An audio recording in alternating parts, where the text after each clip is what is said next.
శ్రీ సాయిబాబా జీవిత చరిత్రము 35వ అధ్యాయము. ఊది ప్రభావము. పరీక్షింపబడి లోటు లేదని కనుగొనుట. కాకా మహాజని స్నేహితుడు, యజమాని, బాంద్రా అనిద్ర రోగి బాలాజీ పాటిల్ నేవాస్కర్. ఈ అధ్యాయంలో కూడా ఊది మహిమ వర్ణితము. ఇందులో బాబా 2 విషయములలో పరీక్షింపబడి లోపము లేదని కనుగొనబడుట కూడా చెప్పబడినది. బాబాను పరీక్షించు కథలు మొట్టమొదట చెప్పబడును. ప్రస్తావన: ఆధ్యాత్మిక విషయములలో లేదా సాధనములందు శాఖలు మన అభివృద్ధికి అడ్డుపడును. భగవంతుడు నిరాకారుడని నమ్మువారు భగవంతుడు ఆకారము గలవాడని నమ్మువారిని ఖండించి అది వట్టి భ్రమ అనెదరు. యోగీశ్వరులు మామూలు మానవులు మాత్రమే కనుక వారికి నమస్కరింపనేలా అందురు. ఇతర శాఖల వారు కూడా ఆక్షేపణ చేయుచు వారి సద్గురువు వారికి ఉండగా ఇతర యోగులకు నమస్కరించి వారికి సేవ చేయనేలా అందురు. సాయిబాబా గురించి కూడా అట్టి ఆక్షేపణ చేసిరి. షిరిడీకి వెళ్లిన కొందరిని బాబా దక్షిణ అడిగెను. యోగులు ఈ ప్రకారము ధనము ప్రోగు చేయుట శ్రేయస్కరమా? వారిట్లు ధనము జాగ్రత్త చేసినచో వారి యోగి గుణములెక్కడా అని విమర్శించిరి. అనేక మంది బాబాను వెక్కిరించుటకు షిరిడీకి వెళ్లి తుదకు వారిని ప్రార్థించుటకు అతడనే నిలిచిపోయిరి. అటువంటి 2 ఉదాహరణలు ఈ దిగువన ఇచ్చుచున్నాను. కాకా మహాజని స్నేహితుడు. కాకా మహాజని స్నేహితుడు నిరాకార స్వరూపుడకు భగవంతుణ్ణి ఆరాధించువాడు. విగ్రహ ఆరాధన అతడు విముఖుడు. అతడు ఊరుకనే వింతలేమైనా తెలుసుకున్నటకు షిరిడీకి పోవ అంగీకరించెను. కాని బాబాకు నమస్కరించననియు వారికి దక్షిణ ఇవ్వననియు చెప్పెను. కాకా ఈ షరతులకు ఒప్పుకొనెను. ఇద్దరూ శనివారము నాడు రాత్రి బొంబాయి విడిచి ఆ మరుసటి దినము షిరిడీకి చేరిరి. వారు మసీదు మెట్లను ఎక్కగానే కొంచెము దూరమున ఉన్న బాబా మహాజని స్నేహితుని మంచి మాటలతో ఆహ్వానించెను. ఆ కంఠధ్వని మిక్కిలి చిత్రముగా ఉండెను. ఆ కంఠము అతని తండ్రి కంఠము వలె ఉండెను. ఆ కంఠము గతించిన తన తండ్రిని జ్ఞప్తికి తెచ్చెను. శరీరము సంతోషంతో ఉప్పొంగెను. కంఠపు ఆకర్షణ శక్తి ఏమని చెప్పదును? మిగుల ఆశ్చర్యపడి ఆ స్నేహితుడు ఇది తప్పనిసరిగా మా తండ్రి కంఠమే అనెను. వెంటనే మసీదులోనికి వెళ్లి తన మనోనిశ్చయమును మరచినవాడై బాబా పాదములకు నమస్కరించెను. ఉదయం ఒకసారి, మధ్యాహ్నం ఒకసారి బాబా దక్షిణ అడుగగా కాకా మహాజని ఇచ్చెను. బాబా కాకానే దక్షిణ అడుగుచుండెను కాని అతని స్నేహితుని అడగలేదు. అతని స్నేహితుడు కాకా చెవిలో, బాబా నిన్నే 2 సార్లు దక్షిణ అడిగాడే, నేను నీతో ఉన్నా కదా, నన్నెందుకు విడిచిపెట్టుచున్నాడు అని అడిగాను. నీవే బాబాను అడుగు అని అతడు జవాబిచ్చెను. తన స్నేహితుడేమని చెవిలో ఊదుతున్నాడని బాబా కాకా మహాజనిని అడుగగా తన స్నేహితుడు తాను కూడా దక్షిణ ఇవ్వచ్చునా అని అడుగుచున్నాడని బాబాతో చెప్పాను. బాబా ఇట్లు అనెను, నీకిచ్చుటకు మనమున ఇష్టము లేకుండెను కావున నిన్ను అడగలేదు, కాని ఇప్పుడు నీకిష్టమున్న ఎడల ఇవ్వవచ్చును అనెను. కాకా ఇచ్చినంత అనగా 17 రూపాయల దక్షిణను అతడు స్నేహితుడు కూడా ఇచ్చెను. బాబా అప్పుడు కొన్ని మాటలు సలహా రూపకముగా ఇట్లు చెప్పెను. నీవు దానిని తీసివేయము, మనకు మధ్య ఉన్న అడ్డును తీసివేయము. అప్పుడు మనము ఒకరినొకరు ముఖాముఖి చూచుకొనగలము, కలుసుకోగలము.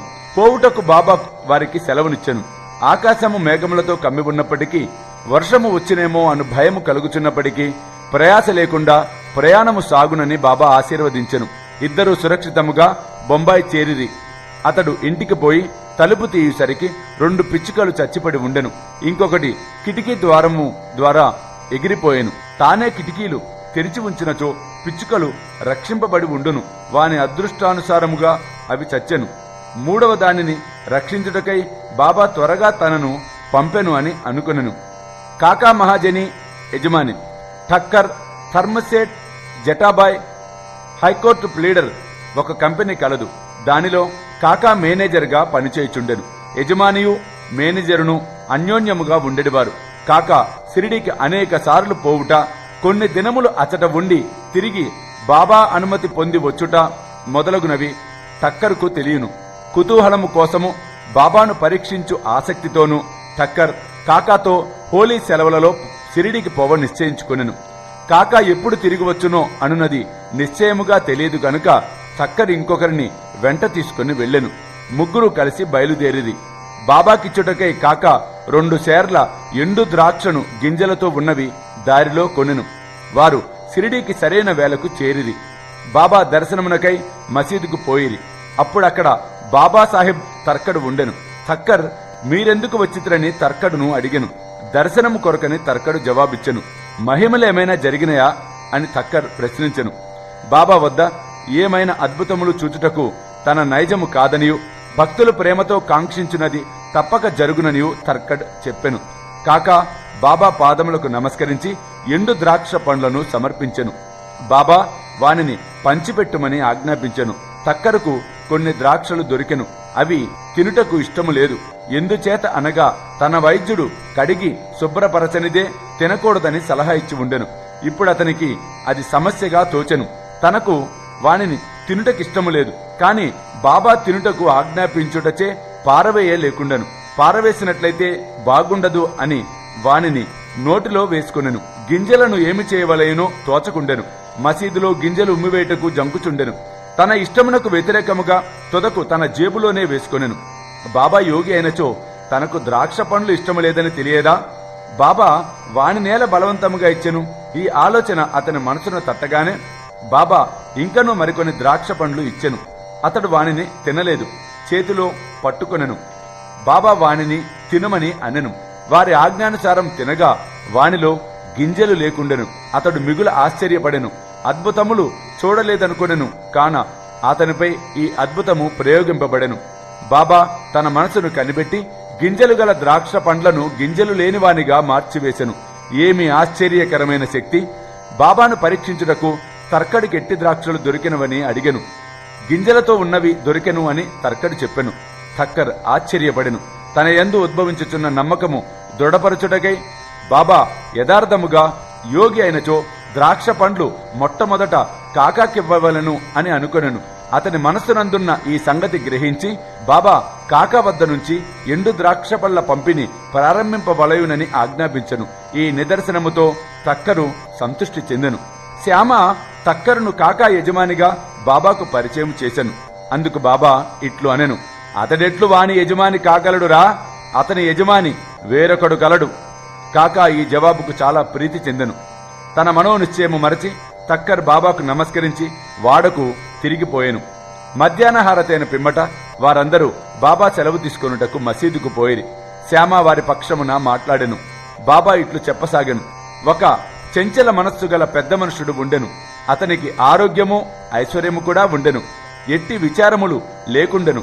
అనవసరమైన ఆరాటములు పైన వేసుకొని అక్కడక్కడ తిరుగుచూ మనశ్శాంతిని పోగొట్టుకొనుచుండెను. ఒక్కొక్కప్పుడు భారములన్నీ వదిలివేయుచుండెను. మరొకప్పుడు వానిని మోయుచుండెను. అతని మనస్సునకు నిలకడ లేకుండెను. అతని స్థితి కనిపెట్టి కనికరించి, నేను నీ ఇష్టము వచ్చిన చోట నీ నమ్మకము పాదుకొల్పము, ఎందుకిట్లు భ్రమించదవు? ఒకే చోటును ఆశ్రయించుకొని నిలకడగా ఉండమని చెప్పానురా అని అనెను. వెంటనే తక్కరికిదంతయు తన గుర్చియే అని గ్రహించెను. కాకా కూడా తన వెంట రావలను అని అనుకొనెను. కాని కాకాకు అంత త్వరగా సిరిడి విడుచుట ఆజ్ఞ దొరుకునని ఎవరూ అనుకొనలేదు. బాబా దీనిని కూడా కనుగొని కాకాను అతని యజమానితో పోవుటకు అనుమతినిచ్చెను. ఈ విధముగా బాబా సర్వజ్ఞుడు అనుటకు తక్కరుకు ఇంకొక నిదర్శనము దొరికెను. బాబా కాకాను 15 రూపాయల దక్షిణ అడిగి పుచ్చుకొని అతనికి ఇట్లు చెప్పెను, నేను 1 రూపాయి దక్షిణ ఎవరి వద్ద నుంచి తీసుకున్నచో దానికి 10 రెట్లు ఇవ్వవలసి వస్తుందిరా. నేను ఊరికెనే ఏమీ తీసుకోనులే. యుక్తాయుక్తములు తెలియకుండా నేను ఎవరిని అడగను. ఫకీర్ ఎవరిని చూపునో వారి వద్దనే నేను తీసుకొనేదను. ఎవరైనా ఫకీరుకు గత జన్మ నుంచి బాకీ ఉన్నచో వారి వద్దనే ధనము పుచ్చుకొందును. దానము చేయువాడు ఇచ్చినది ప్రస్తుతము విత్తనములు నాటు వంటిది. అది మునుముందు గొప్ప పంట అనుభవించుట కొరకే. ధర్మము చేయుటకు ధనమును ఉపయోగించవలెను. దానిని సొంతమునకు వాడుకొనినా అది వ్యర్థమైపోవును. గత జన్మలో నీవి ఇచ్చి ఉంటేనే గాని నీవిప్పుడు అనుభవించలేవు. కనుక ధనమును పొందవలను అనినచో దానిని ప్రస్తుతము ఇతరులకిచ్చుటే సరైన మార్గము. దక్షిణ ఇచ్చుచున్నచో వైరాగ్యము పెరుగును. దాని వలన భక్తి జ్ఞానములు కలుగును. 1 రూపాయినిచ్చి 10 రూపాయలు పొందవచ్చును. ఈ మాటలు విని తక్కర్ తన నిశ్చయమును మరచి 15 రూపాయలు బాబా చేతిలో పెట్టెను. సిరిడికి వచ్చుట మేలైనది అని అనుకొనెను. ఏలన అతని సంశయములన్నీ తొలగెను. అతడెంతయో నేర్చుకొనెను. అటువంటి వారి విషయములలో బాబా ప్రయోగించి యుక్తి మిక్కిలి అమోఘమైనది. అన్నీ బాబాయే చేయుచున్నను దేనియందు అభిమానం ఉంచలేదు. ఎవరైనను నమస్కరించినను నమస్కరించకపోయినను దక్షిణ ఇచ్చినను ఇయ్యకున్నను తనకు అందరూ సమానమే. బాబా ఎవరిని అవమానించలేదు. తనను పూజించినందుకు గర్వించేవారు కాదు. తనను పూజించలేదని విచారించేవారు కాదు. వారు ద్వంద్వాతీతులు. నిద్ర పట్టని రోగము. బాంద్రా నివాసి కాయస్థ ప్రభుజాతికి చెందిన ఒక పెద్ద మనుష్యుడు చాలా కాలము నిద్ర పట్టక బాధపడుచుండెడివాడు. నిద్రించుటకై నడుము వాల్చగానే గతించిన తన తండ్రి స్వప్నములో కనిపించి తీవ్రముగా తిట్టుచుండెడివాడు. ఇది అతని నిద్రను భంగపరచి రాత్రియందు అస్థిరునుగా చేయుచుండెను. ప్రతిరోజు ఇట్లు జరిగి ఏమి చేయుటకు తోచకుండెను. ఒకనాడు బాబా భక్తునితో ఈ విషయము మాట్లాడెను. బాబా ఊదియే దీనిని తప్పక బాగుచేయునని అతను సలహా ఇచ్చెను. అతడు వానికి కొంత ఊదినిచ్చి ప్రతిరోజు నిద్రించుటకు ముందు కొంచెము నుదుట రాసుకొని మిగతా పొట్లమును తల క్రింద దిండుకు దిగువన పెట్టుకొనమనెను. ఇట్లు చేసిన పిమ్మట సంతోషము ఆశ్చర్యము కలుగునట్లు అతనికి మంచి నిద్ర పట్టెను. ఎట్టి చికాకు లేకుండెను. అతడు సాయిని నిత్యము స్మరించుచుండెను. సాయిబాబా పటమును తెచ్చి గోడపై వేలాడదీసెను. దానిని ప్రతిరోజు పూజించుచుండెను. గురువారము నాడు పూలమాల వేయుచుండెను. నైవేద్యము సమర్పించుచుండెను. పిమ్మట అతని వ్యాధి పూర్తిగా తగ్గిపోయెను. బాలాజీ పాటిల్ నేవాస్కర్. వీరు బాబాకు గొప్ప భక్తులు. వీరు ఫలాపేక్ష లేకుండా చాలా మంచి సేవ చేసిరి. ఇతడు సిరిడీలో బాబా ఏ మార్గముల ద్వారా పోవుచుండునో వాటినన్నిటినీ తుడిచి శుభ్రపరచుచుండెడివాడు. వారి అనంతరము ఈ పని రాధాకృష్ణమాయి అతి శుభ్రముగా నెరవేర్చుచుండెను. ఆమె తరువాత అబ్దుల్లా చేయుచుండెను. బాలాజీ ప్రతి సంవత్సరము పంట కోయగానే దానినంతయు తెచ్చి బాబాకు అర్పితము చేయుచుండెను. బాబా ఇచ్చిన దానితో తాను కుటుంబమును పోషించుకొనివాడు. ఈ ప్రకారము అతడు చాలా సంవత్సరములు చేసెను. అతని తరువాత అతని కుమారుడు కూడా దానిని అవలంబించెను. ఊది ప్రభావము. ఒకనాడు బాలాజీ సంవత్సరికము నాడు నేవాస్కర్ కుటుంబము వారు కొంతమంది బంధువులను భోజనమునకు పిలిచిరి. భోజన సమయానికి పిలిచిన వారి కంటే 3 రెట్లు బంధువులు వచ్చిరి. నేవాస్కర్ భార్యకు సంశయము కలిగెను. వండిన పదార్థములు వచ్చిన వారికి చాలవనియు కుటుంబ గౌరవమునకు భంగము కలుగుననియు ఆమె భయపడెను. ఆమె అత్తగారు ఓదార్చుచూ, భయపడకుము, ఇది మనది కాదు, ఇది సాయి ఆహారమే. అన్ని పాత్రలు గుడ్డలతో పూర్తిగా కప్పివేయము. దానిలో కొంచెము ఊది వేయము.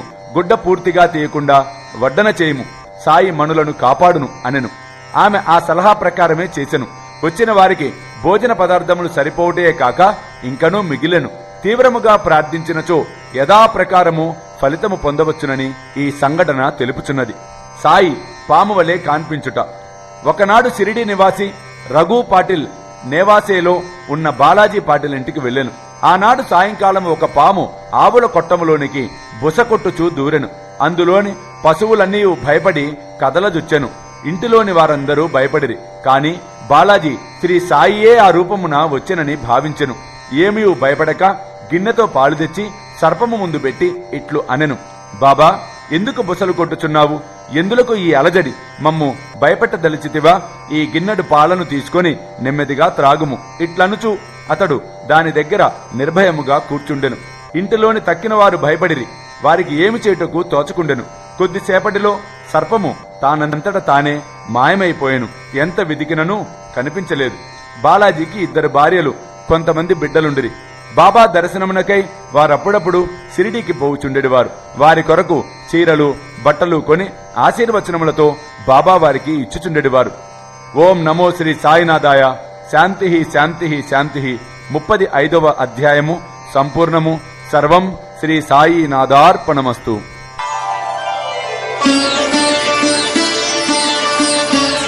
వేలాది మంది సాయి భక్తులు ఎదురు చూస్తూ ఉన్న ఘడియలు మరలా రాబోతూ ఉన్నాయి. స్వామీజీతో సిరిడి యాత్ర సెప్టెంబర్ 5 గురువారం నాడు బయలుదేరతాం. సెప్టెంబర్ 6, 7, 8 సిరిడిలో వేలాది మంది సాయి భక్తులతో ఈసారి ప్రపంచవ్యాప్తంగా ఉన్న సాయి భక్తులందరినీ కూడా మేము ఇన్వైట్ చేస్తున్నాం ఈ గొప్ప కార్యక్రమానికి. కాబట్టి మీరు నాతో రావాలి, ఈ యాత్రలో పాలు పంచుకోవాలి అనుకుంటే త్వరితగతిన కింద కనిపిస్తున్న ఫోన్ నెంబర్స్ కి ఫోన్ చేసి మీ టికెట్స్ రిజర్వ్ చేసుకునే ప్రయత్నం చేయండి.